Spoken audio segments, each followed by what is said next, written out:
G'day, welcome to this series investigating Jesus Christ. Together we will explore the life of the most amazing person who ever lived, Jesus Christ of Nazareth. Luke chapter 22 verse 24 to 38, Jesus speaks. And in this teaching we see that the disciples, the new leaders, will judge the tribes of Israel. That Jesus' followers are to serve gladly, that his followers will be tested, and that his followers will be persecuted. And yet, through the testing and the persecution, they are to show love, and we are to show love. And let's compare the plans of Jesus and those of his enemies. Firstly, the plans of Jesus. Jesus is in control. He plans the Passover meal, and this meal is part of his plan. Luke 22 verse 16. And not only that, he knows Judas's plan.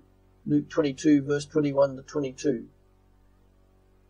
And he will replace the old leaders of God with his own men in the church. Luke 22 verse 30. And what are the plans of his enemies?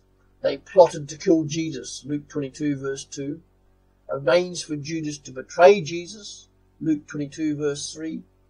And Satan's purpose was to destroy Jesus.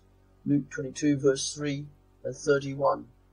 And all the elements in the plot conspiring against Jesus had been allowed for. For the death of Jesus on the cross was no accident.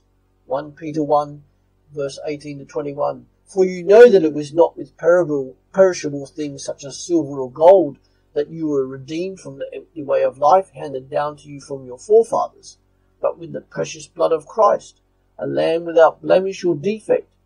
He was chosen before the creation of the world, but was revealed in these last times for your sake.